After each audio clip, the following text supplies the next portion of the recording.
I was driving past my son-in-law's house and decided to check on him, but when I saw my wife's car at the gate, a shiny silver Lexus that should have been in our garage, my heart clenched with a premonition of trouble.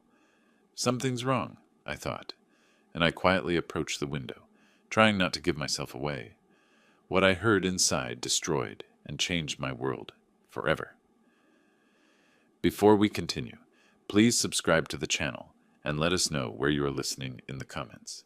When the old fool finally signs the papers, we'll have everything we planned for.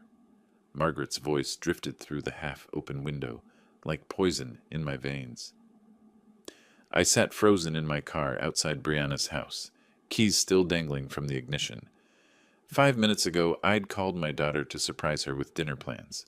"Sorry, Dad, I'm not home, but Dan's there working on some case files," she'd said cheerfully. Yet here was Margaret's silver Lexus parked brazenly in the driveway. I killed the engine and approached the window on trembling legs. Through the gap in the curtains, I could see them clearly. My wife of 25 years lounging on my daughter's couch like she owned the place, and Dan leaning against the bookshelf with that smug expression I'd grown to despise. "The timeline's perfect," Dan was saying, his lawyer voice crisp with satisfaction. "File in June, claim irreconcilable differences. With the new Iowa statutes, Margaret's entitled to half of everything acquired during marriage, plus spousal support for life." Margaret laughed, that tinkling sound I'd once found charming. "The construction business alone is worth $12 million. Add the rental properties, the vacation home, investments. We're looking at nearly $20 million total." My hands shook as I fumbled for my phone, hitting record just as Dan continued his legal dissertation. The beautiful part is his trusting nature. Alan has no idea we've been documenting his assets for months. Bank statements, property deeds, business valuations, everything's already copied. He gestured toward a manila folder on the coffee table. He practically handed us the keys to his kingdom. 25 years of playing the devoted wife," Margaret said, examining her manicured nails. "Pretending to care about his boring construction stories, nodding sympathetically when he worried about payroll. God, the man actually believes I love him." A twig snapped under my foot. Both of them froze mid-conversation, heads turning toward the window like startled deer. I pressed myself against the brick wall, heart hammering against my ribs, sweat beading despite the April chill. "Did you hear something?" Margaret's voice carried a note of suspicion. "Probably just the neighbor's cat," Dan replied after a pause. "You're paranoid." "Can you blame me? If Alan discovered this before we're ready." "He won't. The man couldn't spot a conspiracy if it wore a neon sign." Dan's laughter held nothing but contempt. "By September, you'll be divorced, wealthy, and free to do whatever you want, with whoever you want." I forced myself to stay hidden until their conversation resumed, my phone capturing every venomous word. When I finally crept back to my car 15 minutes later, my entire world had shifted on its axis. 25 years of marriage reduced to a legal strategy session between my wife and son-in-law. The folder on that coffee table haunted me. Months of planning, documentation, preparation. While I'd been working 16-hour days to build our future, they'd been systematically mapping its destruction. I sat in the driver's seat, staring at my hands wrapped around the steering wheel, the same hands that had built a construction empire from nothing, that had provided every comfort Margaret enjoyed, that had walked her down the aisle when her own father refused to attend our wedding. Margaret's voice echoed in my memory. "The man actually believes I love him." The worst part? Until 30 minutes ago, I absolutely did. The front door opened just as I reached for my car keys. Margaret emerged first, her designer handbag swinging casually at her side, followed by Dan adjusting his tie with practiced precision. Neither expected to find me sitting in my Honda, and the shock registered on Margaret's face like a slap. "Alan?" Her voice climbed an octave. "What are you doing here?" I forced my expression into something resembling normalcy, though my pulse thundered in my ears. 25 years of marriage had taught me to read her moods, but apparently she'd been acting the entire time. "Just finished a job site inspection nearby," I lied smoothly, climbing out of the car. "Thought I'd stop by and see Brianna." Dan stepped protectively closer to Margaret, his lawyer instincts kicking in. Those pale gray eyes studied my face with uncomfortable intensity. searching for cracks in my story. She's not here, Margaret said quickly. I was helping Dan organize some legal documents for a client. The lie rolled off her tongue with practiced ease. How many lies had I swallowed over the years without question? Oh? I kept my voice light, conversational. I thought you'd be at work until 6 today. Didn't you mention something about the Henderson proposal this morning? A flicker of panic crossed her features. I left early. Headache. Sorry to hear that. I turned to Dan with manufactured friendliness, working on an interesting case. Asset division, he replied without thinking, then caught himself. For a divorce client. Very complex financial situation. The irony would have been amusing if it weren't destroying my life. Margaret's eyes darted between Dan and me, calculating. How long have you been here, Alan? Just pulled up. Why? No reason, but her smile looked painted on. You seem tense. Everything okay? The woman who'd plotted my financial ruin for months was asking about my well-being. I almost laughed. Long day. You know how it is. I gestured toward Dan. Don't let me interrupt your work session. We were just finishing up, Dan said, his hand settling possessively on Margaret's lower back. The gesture seemed automatic. Intimate. How long had that been happening? Good timing, then. I pulled out my phone to check the time, making sure they could see the device. Neither reacted, but I caught Dan's eyes lingering on the screen. I should head home anyway. Dinner won't cook itself. Margaret's laugh sounded forced. I'll be along shortly. Just need to wrap up a few things here. Take your time. I opened my car door, then paused as if remembering something. Oh, Margaret. Dr. Patterson's office called about rescheduling your physical. Something about a conflict with your work schedule? Her face went blank for a split second, the look of someone whose lie had been exposed. Then she recovered with impressive speed. Must be a mix-up. I'll call them later. No worries. These things happen. I slid into the driver's seat, heart hammering. See you both later. As I backed out of the driveway, I watched them in my rearview mirror. They stood frozen until my car disappeared around the corner, then immediately moved closer together, heads bent in urgent conversation. The three-way dance of deception was complete. They suspected I might have overheard something. I knew they were planning to destroy me, and all of us were pretending everything was perfectly normal. Margaret would drive home separately, armed with explanations for her early departure from work and her presence at Dan's house. She'd probably arrived at a dozen reasonable justifications by the time she walked through our front door, but she didn't know about the recording on my phone. 43 minutes of crystal-clear audio that would change everything. I pulled into traffic, hands steady on the wheel for the first time in an hour. The shock was wearing off, replaced by something colder and more focused. They thought they were playing chess with a checkers player. They were about to discover their mistake. The 15-minute drive home passed in a blur of traffic lights and muscle memory. My Honda found its way into our circular driveway without conscious direction past the manicured gardens. Margaret insisted we pay someone else to maintain, past the fountain she'd commissioned for our 20th anniversary. I sat in the car for several minutes, staring at the house I'd built with my own hands in 1995. Every board, every nail, every carefully planned detail had been a love letter to the woman who was now plotting to steal it from me. The front door opened into silence that felt different now, not peaceful, but hollow. Margaret's presence had always filled these rooms with chatter about her day, complaints about neighbors, excitement over new purchases.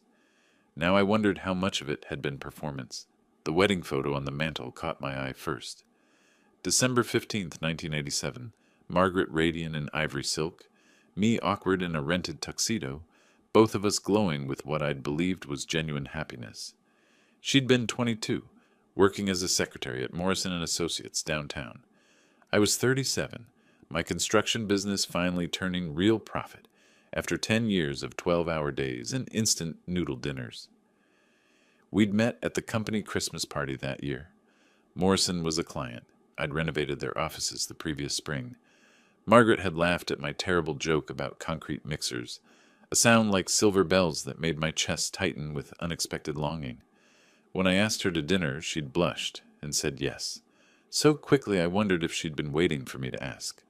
Our first date at Romano's Italian restaurant stretched until midnight. She listened with genuine interest, as I described my dreams of building something lasting, something that would outlive us both. Her eyes sparkled when I talked about the houses I wanted to create, the families I wanted to shelter. "You're not just building structures," she'd said, reaching across the table to touch my hand. "You're building homes." I'd proposed 6 months later.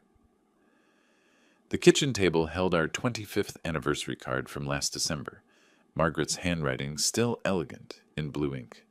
"To my wonderful husband, thank you for making all my dreams come true. Here's to 25 more years of happiness. All my love, Margaret." All her love. The phrase tasted bitter now. I moved to the living room, where Brianna's baby pictures lined the built-in shelves I'd crafted during Margaret's pregnancy. June 8th, 1995. The day our daughter was born, Margaret exhausted but radiant, holding our red-faced miracle like she'd been created for motherhood. Those first years had been the happiest of my life. Margaret threw herself into being a mother with the same intensity she'd once brought to planning our wedding. Parent-teacher conferences, soccer games, birthday parties with elaborate themes. She documented every moment with fierce maternal pride. "You're the best father in the world," she'd told me the night Brianna graduated high school, tears streaming down her face as we watched our daughter accept her diploma. "She's going to do incredible things because of the foundation you gave her. The foundation I gave her. Not we. I. Had the cracks been showing even then?" I sank into my leather recliner, the one Margaret always complained was too ugly for the formal living room, and let the memories wash over me. Our 10th anniversary cruise to Alaska, Margaret genuinely delighted by the glaciers and wildlife. Brianna's college graduation, all of us crying as she walked across the stage with her psychology degree. Christmas mornings filled with laughter and chaos. Margaret insisting on elaborate decorations that took weeks to install and one day to dismantle. When had gratitude transformed into entitlement? When had "thank you for providing this life" become "we deserve so much more"? The recording on my phone held the answer. Margaret hadn't loved me in years, possibly decades. Every kiss, every anniversary celebration, every "I love you" whispered in the darkness had been calculated. Manipulation designed to keep me working, earning, building wealth she could eventually claim as her own. 25 years of my life reduced to a legal strategy session. I sat in the growing darkness of our living room, surrounded by the evidence of what I'd believed was a happy marriage, and felt something cold and analytical settling over the grief. Margaret thought she was playing the long game, positioning herself for maximum financial gain while maintaining plausible deniability. She had no idea her husband possessed the same strategic mind that had built a construction empire from nothing. The game was about to change. The living room's silence wrapped around me as I forced myself to think like the businessman I'd always been. When had Margaret's behavior shifted from genuine partnership to calculated positioning? The answer came with uncomfortable clarity. 2020, when Cole Construction landed the Morrison Municipal Center contract. $50 million over 3 years, the largest project in company history. I'd come home that April evening expecting celebration, maybe champagne, definitely the enthusiastic support that had sustained me through every previous milestone. Instead, Margaret had been sitting at the kitchen table with a real estate magazine and a calculator. "This means we can finally afford the house on Elm Street," she'd announced without looking up. "The one with the circular driveway and the pool. The Hendersons are asking $4.2 million. Not congratulations on the achievement. Not pride in the work that would employ 300 people for 3 years. Just immediate focus on what my success could buy her. Margaret, I haven't even started the project yet. There's design work, permits, subcontractor negotiations. But the money's guaranteed, right?" She'd finally looked at me then, her green eyes calculating. "I mean, once you sign the contract, the city has to pay." The conversation had lasted 2 hours. She'd mapped out expenditures down to the last detail. The new house, country club membership, luxury cars, European vacations. Not our expenditures, hers. The pronouns had been telling, though I'd been too focused on project logistics to notice. By 2021, the demands had escalated. The country club membership became non-negotiable when the Pattersons joined Riverside Hills. Our perfectly adequate vacation cabin in Wisconsin became embarrassing compared to the Johnsons' place in Aspen. Margaret began dropping hints about other wives whose husbands really understood how to treat a woman. The physical intimacy disappeared gradually, so slowly I'd attributed it to age and stress. Separate bedrooms became necessary because of my snoring, though Margaret had never complained about snoring in 23 years of marriage. Dinner conversations shifted from discussions of our day to Margaret's detailed accounts of what other families owned, achieved, or displayed. Sarah Mitchell's husband bought her a Mercedes for their anniversary, she'd mentioned last month, cutting her salmon with surgical precision, just because he appreciated everything she'd sacrificed for their marriage. Sacrificed, as if supporting my career while living in luxury had required significant personal loss. The friendship with Dan had intensified after Brianna's wedding in September 2023. Suddenly, Margaret was fascinated by legal proceedings, asking hypothetical questions about property division and spousal rights for a friend who might need advice. She'd started receiving phone calls that sent her to the other room, claiming they were book club discussions or volunteer committee meetings. How many of those calls had been conspiracy sessions? I pulled out my phone and replayed segments of today's recording. Dan's voice. We've been documenting his assets for months. Margaret's laughter. 25 years of playing the devoted wife. The documentation made sense now. Margaret's sudden interest in my financial reports. Her questions about business valuations. Her insistence on joint accounts while maintaining her own separate credit cards. She'd been conducting reconnaissance while I'd been building the very empire she planned to steal. But Margaret had made a crucial error in her strategic planning. She'd underestimated the man who'd built Cole Construction from a single truck and a borrowed tool set. The same analytical mind that had navigated 35 years of construction projects, labor negotiations, and municipal contracts was now focused on a different kind of problem solving. They thought they were playing chess with someone who didn't know the rules. Margaret had spent months positioning her pieces while assuming I'd never noticed the board. She was about to discover that her husband understood strategy better than she'd ever imagined. I stood up from the recliner and walked to my home office, where files containing 35 years of business records lined built-in shelves. Tax returns, contracts, partnership agreements, property deeds, everything Margaret thought she'd been secretly documenting. But I knew something she didn't. The real assets weren't in those files. I reached for my phone and scrolled through my contacts until I found the number I needed. Marcus Webb, my accountant, my friend, and the only person who knew about the offshore arrangements I'd established years ago for tax optimization purposes. Time to make a call that would change everything. 3 days of methodical research had transformed my home office into a war room. 2 laptops hummed quietly on the mahogany desk I'd built 15 years ago, their screens displaying bank statements, legal databases, and property records. Yellow legal pads covered every surface, filled with columns labeled assets, weaknesses, timeline, and leverage points. I'd shaved carefully that morning, put on my best navy suit, and slipped on the reading glasses Margaret always said made me look distinguished. Strange how quickly grief could crystallize into strategy when you had 35 years of business experience to draw from. Marcus Webb had been more helpful than I dared hope. 3 offshore accounts I'd established years ago for tax optimization, completely legal, fully documented but invisible to anyone without forensic accounting skills. Margaret's amateur reconnaissance mission had missed the real treasure. She'd been cataloging the visible kingdom while the crown jewels remained hidden in plain sight. But Margaret had been busy too. Her credit card statements told a fascinating story. $47,000 in unauthorized transfers over 8 months, funneled to a joint savings account I'd never opened. The beneficiary name made my jaw clench. Daniel Thompson. They'd been positioning themselves as financial partners long before their divorce conspiracy began. Luxury lunches at Riverside Country Club, $300 spa treatments, designer clothing purchases that coincided suspiciously with her book club meetings.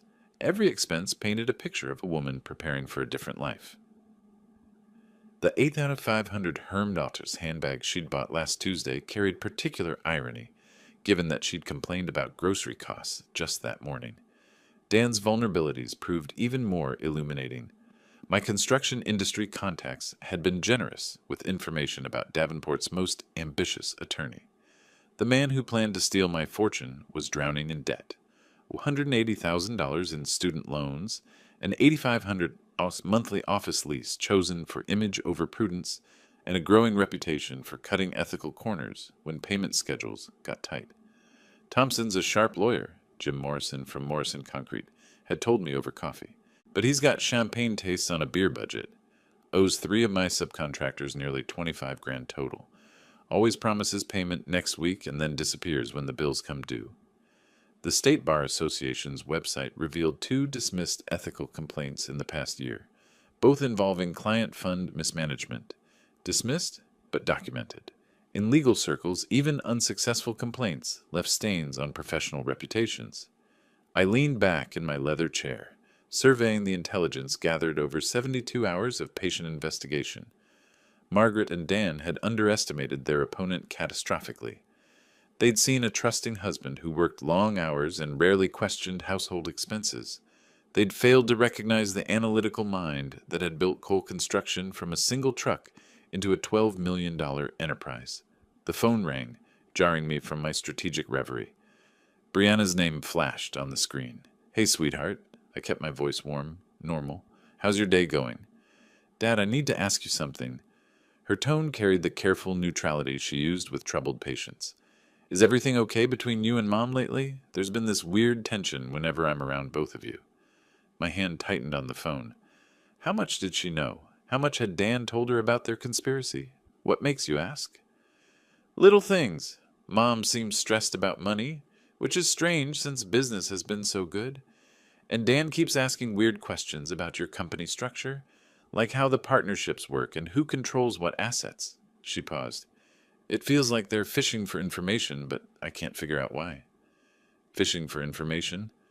My daughter's psychology training had detected the predatory behavior her mother and husband thought they'd hidden. "Probably just curiosity about how the business world works," I said carefully. "Your mom's always been interested in financial security?" "Maybe." But Brianna didn't sound convinced. "Dad, if something was wrong, I mean really wrong, you'd tell me, right?" The question hung between us like a loaded weapon. Tell her what? That her mother was planning to destroy me financially? That her husband was orchestrating the whole conspiracy? That the family she'd trusted her entire life was built on lies? "Of course, sweetheart, but everything's fine. Just the usual business pressures." After we hung up, I sat staring at my research notes. Dan had been pumping my daughter for information about my business structure. The scope of their intelligence-gathering operation was broader than I'd realized. Time to make sure they got exactly the information I wanted them to have. I was still processing Brianna's warning about Dan's fishing expedition when my secure phone line rang. Sarah Chen, my accountant for 12 years, her voice crisp with professional efficiency. "Alan, I've got the asset protection documents ready for signature. When you mentioned wanting to update estate planning, I took the liberty of researching optimal structures." A pause. "This is about more than estate planning, isn't it? How perceptive of you. 28 years in forensic accounting teaches you to read between the lines. Should I ask what kind of threat we're protecting against?"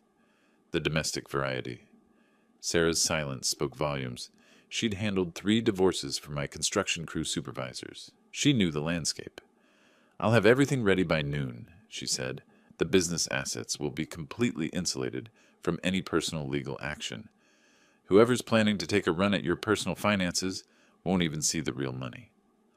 By 10 a.m., I was sitting across from Tom Bradley, president of First National Bank and my golf partner for 15 years. The mahogany conference room smelled of coffee and leather, familiar territory where I'd negotiated dozens of construction loans. "Account security review," I said, sliding documents across the polished table. "I need all joint access points verified and temporarily frozen pending identity confirmation."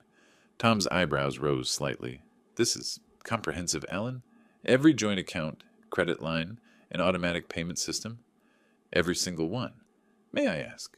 "You may not." But I smiled when I said it. "How long for the security holds to take effect?" "Immediately upon your signature, all account holders will receive notification that access requires in-person verification, with photo ID and secondary documentation. Tom studied my face. This is going to inconvenience Margaret significantly. I'm counting on it. The security holds activated at 11:47 a.m., just as Margaret was sitting down for her weekly lunch at Riverside Country Club with 3 other construction wives. My phone buzzed with the first declined transaction at 12:03 p.m. I was reviewing contractor bids when Margaret's panicked call came at 12:15. Alan, something's wrong with our accounts.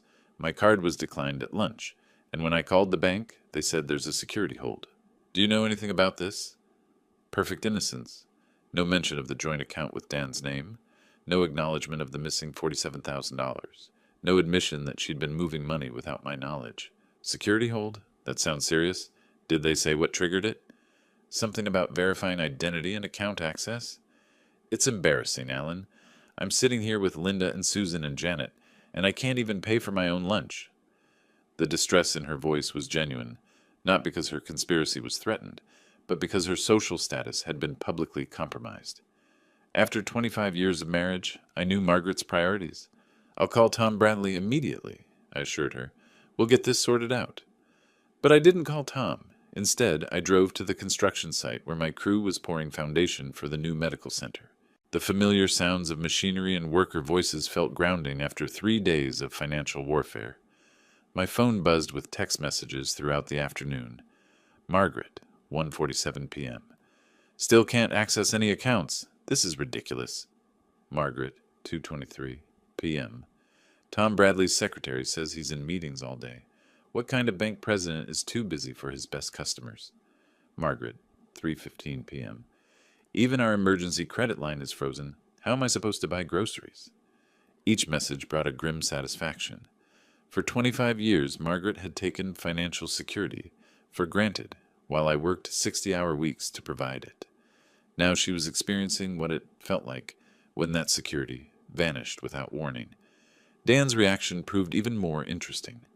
At 4:30 p.m., my private investigator, Mike Rodriguez, called with an update. Thompson tried to access his shared account with your wife 3 times this afternoon.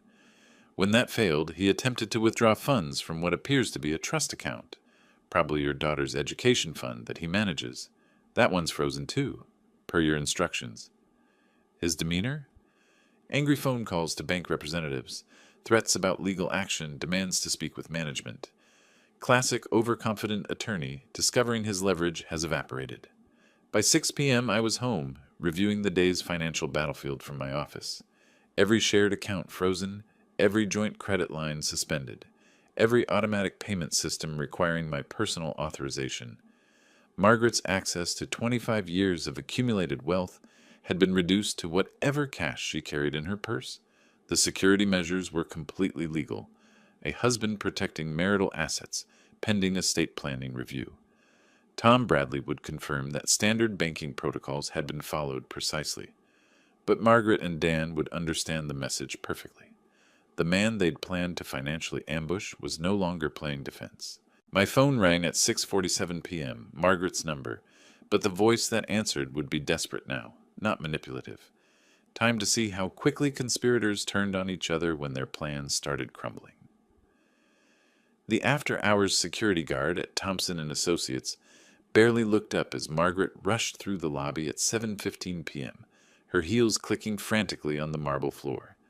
I knew this because Mike Rodriguez had positioned himself in the coffee shop across the street with a clear view of the building entrance. The frantic call Margaret had made from our driveway, "Dan, we need to talk immediately. Something's gone terribly wrong," had been loud enough for our next-door neighbor to overhear. Not that Margaret cared about discretion anymore. On the 14th floor, Dan's corner office glowed with emergency session intensity. Through his window, anyone with binoculars could see 2 figures hunched over a conference table covered with documents, their body language screaming crisis management. He knows. Margaret's voice carried through the building's older ventilation system to the accounting firm next door, where Mike's contact maintained an office. Alan knows something, and he's cutting off everything. I couldn't even buy gas for my car. Dan's response was sharp, professional, his litigation voice engaged. The timing isn't coincidental. 3 days ago, you said he showed up unexpectedly at Brianna's house, right when we were discussing strategy. He must have overheard something. How much could he have heard? Enough to understand we're not playing around. Papers rustled as Dan reviewed documents. Margaret, we need to assume he recorded our conversation.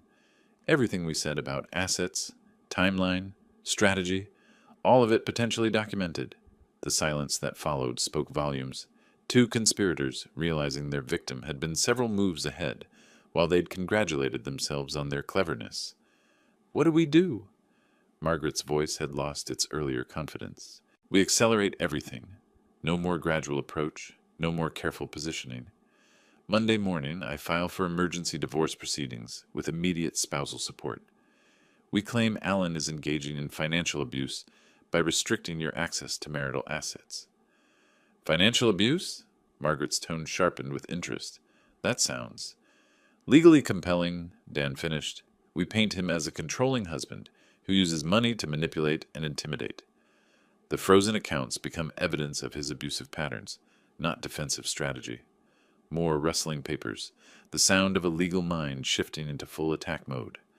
I'll need you to document instances of emotional abuse, financial control, intimidation tactics. Think back over your marriage. Anytime Alan made financial decisions without consulting you. Anytime he questioned your spending. Anytime he used money to influence your behavior. That's going to be difficult, Dan. Alan's never been controlling about money. If anything, he's been too generous. Then we reframe generosity as manipulation. His providing for you becomes evidence that he created financial dependency to maintain control. Every gift, every luxury, every comfortable lifestyle choice becomes proof of his systematic isolation strategy. The breathtaking audacity was impressive in its scope. They were planning to weaponize 25 years of Alan's dedication and generosity, twisting every act of love into evidence of abuse. What about Brianna? Margaret asked. She's not going to automatically take my side. Her psychology training makes her skeptical of everything. That's actually perfect. Dan's voice carried the satisfaction of a man who'd found his closing argument. Brianna's hesitation to support you immediately becomes evidence of how thoroughly Alan has manipulated family dynamics. We position her psychology training as something Alan exploited to turn his own daughter against her mother's emotional needs. You want to make our daughter a witness against her father? I want to save your financial future, Margaret. Brianna's professional training means her testimony carries extra weight. If she expresses any concern about family dynamics, we frame it as expert psychological opinion, confirming Alan's manipulative patterns. The plan was elegant in its comprehensive evil. Turn the daughter's professional skepticism into evidence against the father. Reframe every act of love as manipulation. Transform defensive financial protection into proof of abuse. Monday morning, Dan continued, I file for emergency restraining orders preventing further asset movement, immediate spousal support of $15,000 monthly, and temporary exclusive occupancy of the marital home. By Wednesday, we'll have him painted as an abusive husband who needs court supervision to prevent further financial intimidation. And if he fights back, then we escalate harassment charges if he contacts you directly, stalking allegations if he investigates our activities, emotional abuse claims if he questions any of our accusations. Dan's voice carried cold satisfaction. The beauty of domestic abuse law is that denial becomes evidence of guilt. The harder he fights, the more controlling he appears. Margaret's laughter held no warmth. Poor Alan, he has no idea what he's unleashed. 25 years of playing the trusting husband, time to teach him that nice guys finish last. They spent another hour coordinating their stories, establishing secure communication methods, and preparing for what Dan called total legal warfare. Every conversation, every interaction, every financial transaction would be documented as evidence of Alan's systematic abuse pattern. The conspiracy had evolved from simple asset grab to character assassination campaign designed to destroy not just Alan's finances, but his reputation, his relationship with his daughter, and his standing in the community he'd helped build for 3 decades. As Margaret finally left the building at 9:30 p.m., her phone was already buzzing with Dan's first strategic text. Remember, You're not an angry wife anymore. You're a terrified victim finally finding courage to escape your abuser. The war had officially begun.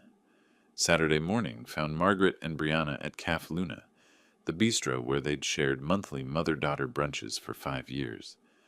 Margaret had chosen their usual corner table. Intimate, private, perfect for confidential conversations. But this time she'd positioned herself as a woman, seeking her daughter's professional help, rather than maternal support.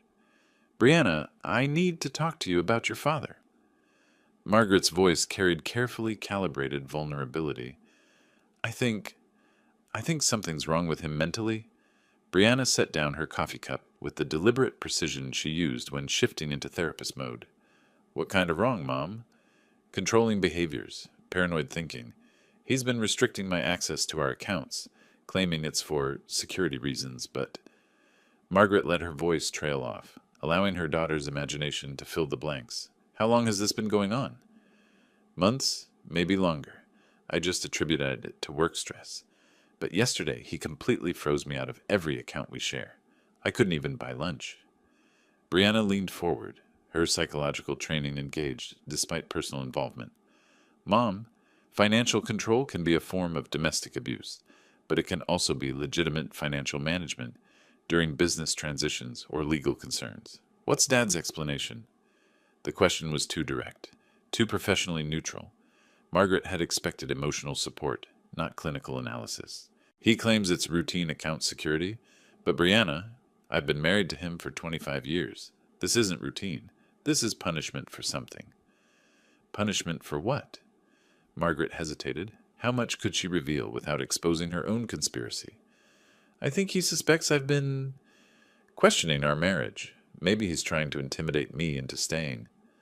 "Mom." Brianna's voice carried the patience of someone who'd spent years treating manipulative patients. "Are you telling me Dad is financially abusing you to prevent divorce? Or are you telling me you're considering divorce and Dad is protecting assets?" The distinction cut too close to truth.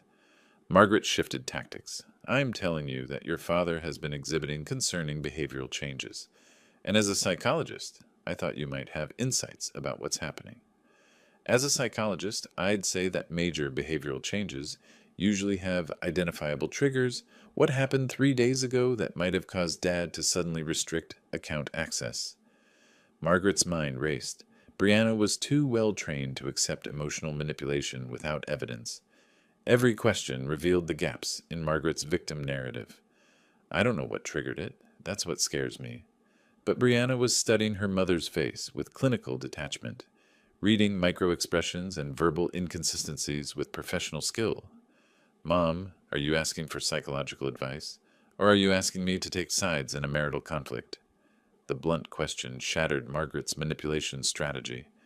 Her daughter wasn't going to provide the emotional support that would validate her victim narrative. "I'm asking you to help me understand what's happening to our family. Then I suggest you have an honest conversation with Dad about his concerns, instead of asking me to psychoanalyze him based on your interpretation of his behavior." Margaret left the caf. 20 minutes later, furious at her daughter's professional detachment and worried about the implications. If Brianna refused to automatically support her mother's claims, the victim narrative would collapse under professional scrutiny. Meanwhile, 40 miles away at Cole Construction's headquarters, I was receiving intelligence that would reshape the entire battlefield. Jim Morrison's call came at 10:15 a.m., just as I was reviewing weekend job site reports. "Alan, thought you'd want to know. Dan Thompson's got problems brewing with the State Bar Association. Word is they're investigating his handling of contractor payments on the Mitchell case." "What kind of problems?" 3 subcontractors filed complaints about non-payment last month.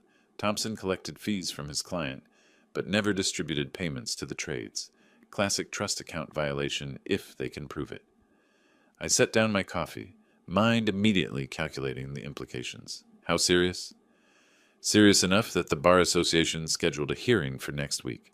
Thompson's scrambling to find $23,000 to make the subcontractors whole before the investigation concludes.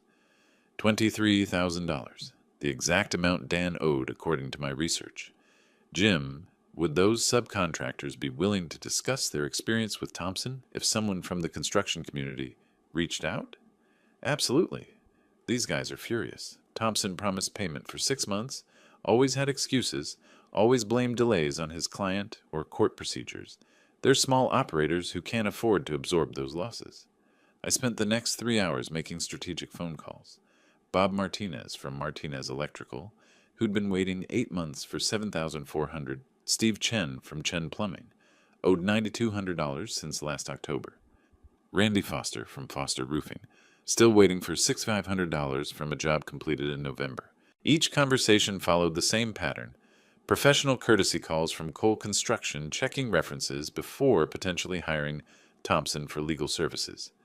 Each contractor eager to share warnings about Dan's payment practices, ethical shortcuts, and professional unreliability.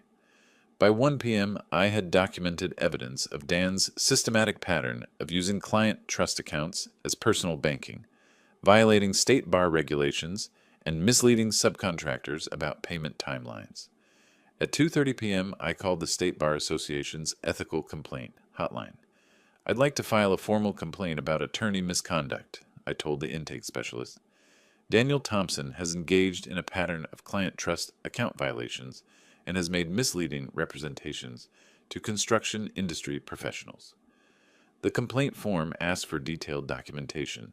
I provided contractor names, amounts owed, timeline of misrepresentations, and evidence of Dan's systematic abuse of client funds. 3 additional contractors agreed to serve as witnesses if needed. By 4 p.m., Dan's law office was receiving calls from the Bar Association about expedited investigation procedures and mandatory hearing attendance. His professional reputation, the foundation of his conspiracy against me, was now under formal ethical review. At 4:47 p.m., my phone buzzed with a text from Mike Rodriguez. Thompson just left his office carrying 3 boxes of files, heading toward his car. Want me to follow? No need, I typed back. I know exactly where he's going. Dan would be driving straight to Margaret, panic overriding his usual caution. The conspiracy that had begun with confidence and careful planning was about to become a desperate scramble for survival. Let them panic. Let them make mistakes. The real war was just beginning. 2 days of professional crisis had given Brianna time to process everything she'd learned. The drive to Cole Construction's headquarters felt like traveling toward a reckoning she'd been avoiding her entire adult life. My office building stood solid against the April sky. Brick and steel and honest workmanship, everything Dan's glass tower pretended to be but wasn't. Sarah, my secretary for 8 years, greeted Brianna with the warmth reserved for family members, who actually showed up to job sites and company picnics. He's expecting you, honey. Go right in. I stood when she entered, reading her body language with the careful attention I'd learned from watching Margaret's moods for 25 years. But Brianna carried herself differently. Professional posture, clinical distance, the bearing of someone who'd made difficult decisions. Dad, we need to discuss what's happening between you and Mom. Her voice held the careful neutrality she used with troubled patience. I've spent 2 days analyzing the situation, and I need to understand your perspective. What's your mother told you? That you're exhibiting controlling behaviors, financial manipulation, possible emotional abuse. She sat across from my desk, hands folded precisely. She wants me to support her victim narrative using my professional credentials. The clinical language was jarring coming from my daughter, but I recognized her strategy. Distance herself emotionally to evaluate facts objectively. And what do you think? I think Mom tried to manipulate me the same way she's apparently been manipulating you. Brianna's green eyes, so much like Margaret's, but clearer somehow, studied my face. Show me the evidence, Dad. I need to hear what you heard. I hesitated. Once I played that recording, there would be no protecting her from the truth about her mother and husband. But Brianna was 30 years old, a licensed psychologist, capable of handling reality. I pressed play on my phone. Margaret's voice filled the office. When the old fool finally signs the papers, we'll have everything we planned for. Brianna's expression didn't change for the first minute. Professional detachment held as she listened to her mother mock 25 years of marriage, heard Dan calculate legal strategies for maximum financial damage, absorbed their cold discussion of timeline and asset division. But when Margaret said, 25 years of playing the devoted wife, Brianna's composure cracked slightly. Her hands clenched once, then relaxed. The recording ended. Silence stretched between us like a bridge neither wanted to cross first. How long have you known? She asked finally. 6 days. I overheard this conversation at your house last Tuesday. And you've been, what? Building a defense strategy while pretending everything was normal? Something like that. She leaned back in her chair, processing. Mom asked me to evaluate your mental state. She wanted me to provide professional opinion that you were exhibiting abusive patterns. What did you tell her? That I couldn't ethically assess someone without proper evaluation, that her claims seemed inconsistent with your established behavioral patterns. Brianna's voice carried a note of anger now. She tried to use my training as a weapon, Dad, against you and against professional standards. The weight of betrayal, not just mine but hers, settled between us. I'm sorry you've been dragged into this, sweetheart. I'm not. Her tone sharpened with resolve. I'm glad I know the truth. The question is, what happens now? I studied my daughter's face. Seeing strength I'd helped build, but independence I couldn't control. That's your choice, Brianna. I won't ask you to choose sides. I already have. She stood up. Decision made. I choose truth over family loyalty. I choose evidence over emotion. And I choose to support the parent who didn't try to manipulate my professional ethics. Relief flooded through me, followed immediately by concern. What about Dan? What about him? Her voice went cold. My husband participated in a conspiracy to financially destroy my father while using my psychology practice as cover.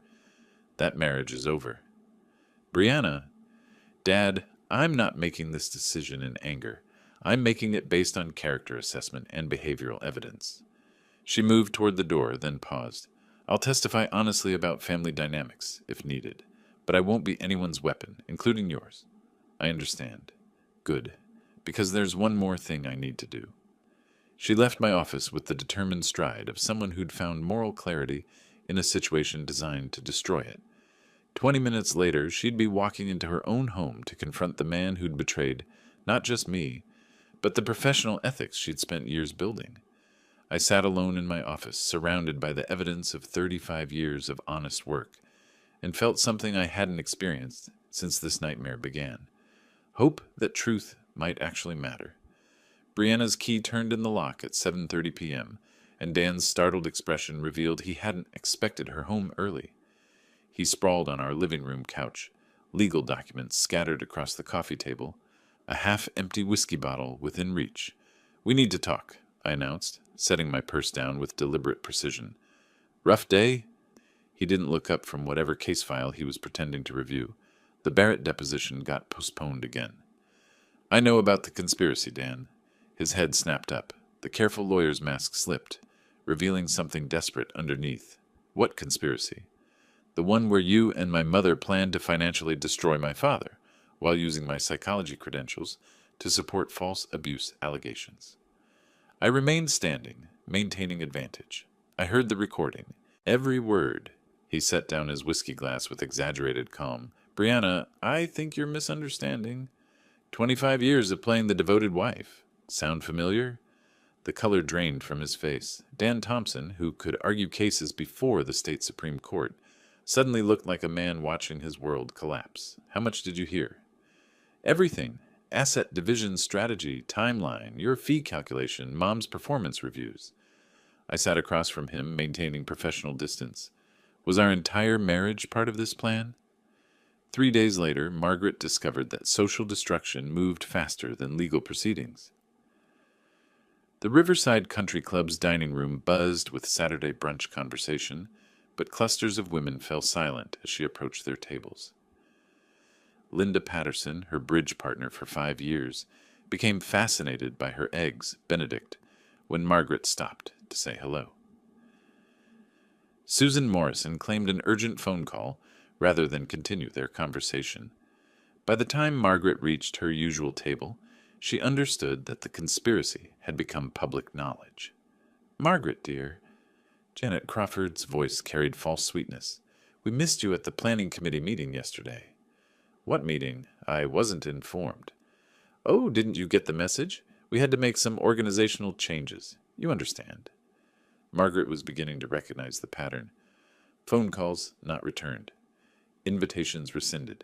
Social doors closing with whispered efficiency.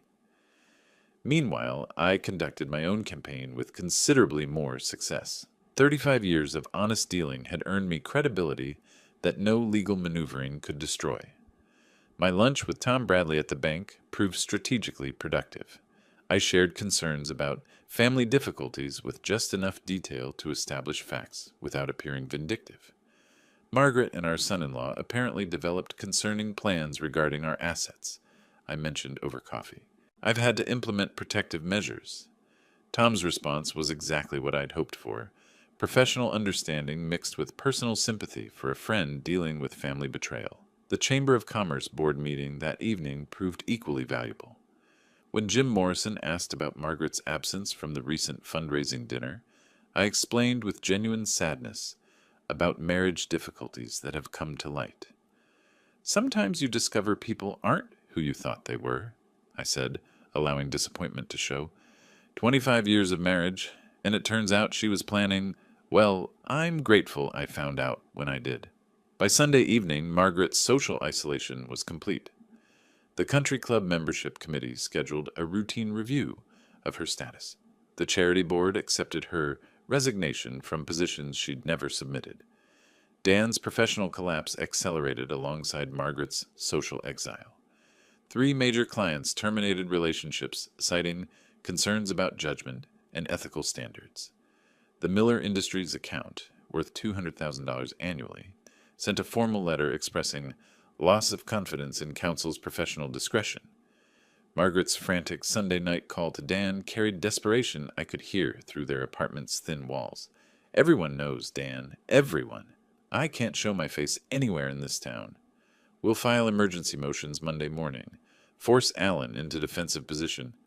Before what? Before you lose your law license? Before I move back to my sister's house in Minnesota? Their mutual recrimination session lasted until midnight, 2 conspirators discovering that shared guilt wasn't the same as shared solutions. Tomorrow would bring their last desperate gambit. I was ready. Monday morning found Margaret in Linda Hawthorne's downtown office, a divorce attorney whose reputation for scorched earth tactics had earned her both notoriety and high fees. The glass conference room overlooked the courthouse where Margaret hoped to destroy me, but the lawyer's expression suggested limited optimism. Mrs. Cole, I've reviewed your materials. Linda's voice carried professional skepticism. Your husband's financial protective measures appear legally sound. Joint account holders have rights to restrict access during marital discord. But it's financial abuse! Margaret's desperation leaked through her victim persona. He's controlling every aspect of my access to money we earned together. Money he earned, according to tax records spanning 25 years. Linda consulted her notes. Your income contributions appear minimal. You haven't been employed outside the home since 1989. Margaret's face flushed. Being a homemaker had represented luxury and security. Now it looked like evidence of dependency. What about emotional abuse, intimidation tactics? What specific incidents can you document? The question hung in the air. Margaret had spent sleepless nights trying to construct believable abuse patterns from 25 years of Alan's genuine consideration and generosity. He's controlling about money, always has been. Can you provide examples of threats, physical intimidation, isolation from family or friends? Well, no, but Mrs. Cole, domestic abuse cases require evidence. Has your husband ever threatened you physically, prevented you from leaving the house, monitored your communications? Each question struck holes in Margaret's fabricated narrative. Alan had never raised his voice in anger, never restricted her activities, never questioned her friendships. 10 blocks away, Dan discovered that bar association investigations moved with bureaucratic efficiency when they wanted answers. Monday morning's ethics committee call carried implications beyond contractor payment delays. Mr. Thompson, we've received additional complaints regarding your handling of client trust accounts, specifically allegations that you've been using client funds for personal expenses, pending case resolution. Dan's hand tightened on the phone. Those allegations are unfounded. I've always maintained proper accounting. We have documentation from Martinez Electrical showing invoices submitted 8 months ago with promises of payment, pending client approval. Yet your client settled 6 months ago. Where are those funds currently? The answer was his personal checking account, where contractor payments had been diverted to cover office rent and student loans. What had seemed like resourceful cash flow management now appeared as embezzlement. There may have been administrative delays. Mr. Thompson, we're scheduling a formal hearing for Thursday morning. You'll need complete financial records for all client accounts dating back 18 months. By Wednesday evening, Margaret and Dan had reached the desperation that breeds dangerous decisions. Their emergency strategy session in Dan's nearly empty office felt like generals planning a final assault with no ammunition. We have to file domestic violence claims, Margaret announced with false confidence. It's the only way to force him into defensive position. Margaret, false domestic violence allegations are felony charges if we're caught, given the evidence he probably has. What evidence? I've never said anything in front of cameras or witnesses that would contradict. She stopped, remembering the recording that started this cascade. The recording proves we were planning financial strategy, not documenting his abuse. So we reframe it. Your legal expertise, my victim testimony. Make the narrative about long-term emotional manipulation and financial control. Dan stared at her across the conference table. 6 months ago, she'd been a bored housewife, seeking excitement. Now she was proposing perjury in federal court. If this fails, we're both facing criminal charges. If we don't try, I'm facing poverty, and you're facing disbarment anyway. Margaret's voice carried the calculation of someone who'd lost everything except the ability to take others down. At least this way, we go down fighting. Thursday morning's restraining order hearing would determine whether their Hail Mary succeeded, or whether they'd simply provided Allen with more conspiracy evidence. Neither realized their opponent had spent the entire week documenting every phone call, every desperate meeting, every lie they'd told to lawyers and friends. Allen Cole wasn't just defending himself anymore.